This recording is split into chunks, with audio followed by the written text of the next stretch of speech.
Hey there everyone, Dean with Massabesic Gold and Silver here. Today I wanted to share with you some summer purchases that we've made here at Massabesic Gold and Silver, so I hope you stick around to the end. You're going to see some really nice coins and also a little bit of currency as well. So if this is the first time you're joining us, well, official welcome to you. I hope you consider liking and subscribing to our channel. For those of you who keep coming back each week, thank you so much for checking out our content today. So, today we are going to be looking at right up first here. This is a beauty. I have been hunting this coin for a long time. This is a 1936 Mint State 65 Canadian silver dollar. The mintage on these is 306,100. The population for Mint State 65 at PCGS is 166, and over at NGC it is 38. You do not find these that often out there. I did try to look up the population report for ICCS, but apparently they stopped publishing their population reports back in 2016, which is a real shame. So I don't know how many they have. Whoops, that's right, this is metal alignment. Anyway, it's hard to say exactly how many Mint State 65s exist out there, but if you are to look on eBay currently, you're going to see that there's probably one or two. I think last time I checked there was only two up for sale. None of them looking like this. That's more of that kind of blast white look. I really like this look on this coin. It has a hint of toning in places, which gives it that look of originality. But overall, the luster on this coin, especially on his hair, ear, beard, that area on his neck, the luster is just amazing there. That's one of the reasons why this has that gem state grade. The detail is amazing. I just love this overall detail on this coin. It's just a real beauty. There's only two of these in the series, 1935 and 1936. King George V died. Whoops, let's get that off. He died in 36, and King George VI took over in 1937. You have the Voyageurs on the reverse here, which is just really fun. And again, just looking at the detail, it's amazing. This has got a nice strong strike. And then the luster here is, to me, off the charts, which just makes the northern lights here, that just looking amazing, because that's what those lines are supposed to represent, the northern lights. The fields are really open, and as you just turn it here, you just see... it's just amazing. I don't know. I just love the look of this coin. I know for many of you, you don't care because you just you collect American silver dollars or maybe Mexican silver dollars, and you just don't care. And that's okay. I hope I can encourage you to think a little bit think a little bit out of the box and consider some of these Canadian dollars. Well, continuing along that Canadian line here, we have some large cents. I purchased these back, I think it was in June or July. These are really nice. I've been trying to put together a nice collection of these King George V's large cents. This one here is labeled red-brown. I'm a little surprised by that, considering how red this reverse is. This is just so beautiful. One of the reasons why I picked it up was because the reverse is so red, and look at this luster. Just really amazing. This is how you want your Canadian large cents to look. Just truly beautiful. Obviously the obverse luster's not as noticeable. Probably why it brings it down to that 64. Also this kind of large contact mark in front of the king's face there. A little bit of spot there in front of his brow as well. Probably knocked. This is probably what brought it down to that Mint State 64 instead of that 65 grade, but I don't really care. This reverse is amazing, and that's one of the reasons why I purchased this coin. I got a decent deal on it, so I was happy with that. The other one here, this 1913, is exquisite. I just love the obverse. Look at the luster here on the obverse. This is why this is a Mint State 65 coin. Like, this coin looks almost wet. Like, it just looks amazing how beautiful this is. And this is a Mint State red-brown, even though there does look very brown on the obverse. Oops, metal alignment, Dean. Gotta get used to that again. That's what happens when you handle American coins all day. So yeah, the reverse here is also quite exquisite. The luster's amazing. The color's amazing. Really just another one of those coins that I'm glad that I was able to pick up for our collection here at Massabesic Gold and Silver. And then, of course, the obverse here to me is just off the chart with the colors of the toning, and also just the luster to me is just truly, truly beautiful. If you don't collect Canadian large cents, you might want to consider it. They really are beautiful, and they're usually quite affordable. Moving right along here, though, we have a 1909. This is a true beauty, another coin that I've been hunting for a long, long time. This is not a scarce coin. For those of you who have a well-trained eye, you already know what this is. This is just truly a beautiful coin. I know you notice some spots here, but this is a proof 62 red brown. This is a true beauty. I love the color on it. I've been looking for a proof for a long time.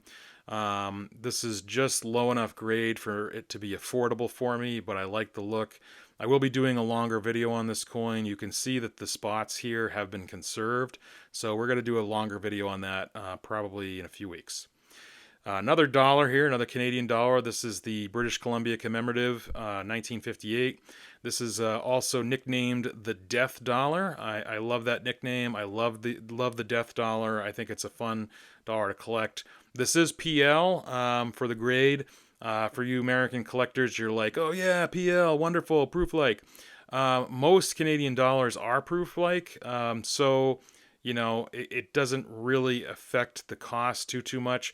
Sometimes even people will pay a little bit more for coins that aren't proof-like because the proof-like in Canadian dollars are so common. So I know that's a little backwards to Canadian or American collecting, but I still like the proof-like. I'm glad I was able to pick it up.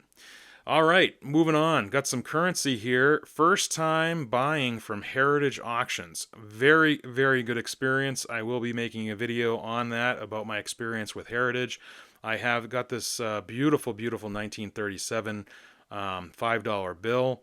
This is really exquisite. The grade on this is from PMG, and it is about uncirculated 55 with the EPQ, that exceptional paper quality attribute.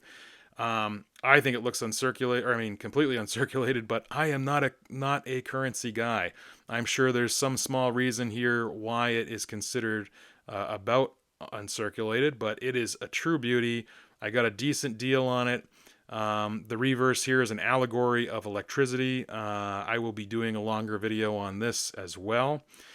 The other currency I was able to pick up is a true beauty. This is from the Wilton National Bank. This is a national banknote. For those of you who've been watching my channel for a while, you know that I collect these because I am from Wilton, New Hampshire. And this is a nice 53 about uncirculated. This is the highest grade note that I own now from the Wilton National Bank. And I'm so glad I was able to get this at a very reasonable price. Yeah, just really exquisite, and it really helps me, actually. I've been comparing it with my other notes, and it's really helped me with kind of grading where they're at. So I'm really, really happy that I was able to get these. Like I said, I got them both from Heritage, and it was a wonderful experience. Last but not least, here is another beautiful Morgan. This will be showing up on Morgan Dollar Mondays eventually. This is a true beauty. This is an 1879S.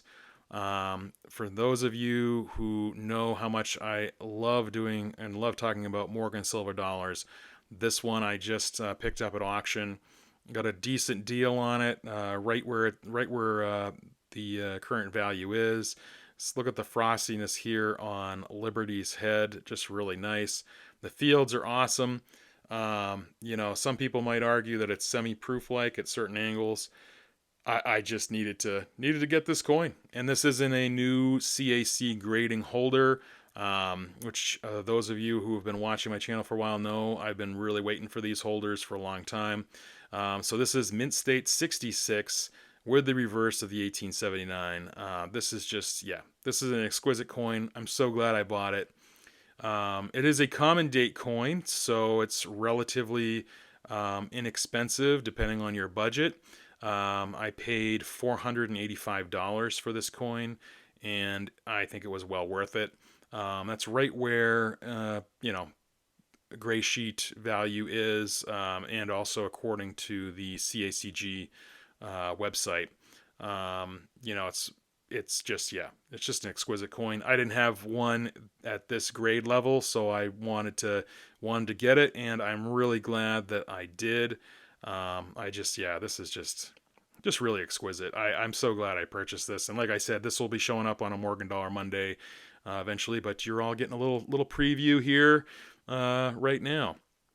I am really impressed with how frosty the appearance is on this coin. I'm just, yeah, I'm really glad with this. I'm just kind of getting lost here in the luster. I got to stop talking and just put this coin down, but I just can't. Anyway, so these are the purchases that I made that I wanted to share with you. These are all the summer purchases, and it just, these are just really great. It also shows you, you can operate on a budget. I operate on a budget here at Massabesic Gold and Silver. I do not use credit. I travel at the speed of cash. So all of these items were picked up using a debit card or cash. And yeah, you can find it out there. And there's really no such thing as scarcity if you just take your time, don't rush, really look. You're going to find what you really want rather than settling for a coin that either has toning that you don't want to have toning on, or something that is in the wrong holder. If you're looking for to have all your holders PCGS, I don't know what you're looking for, but if that's the case, take your time.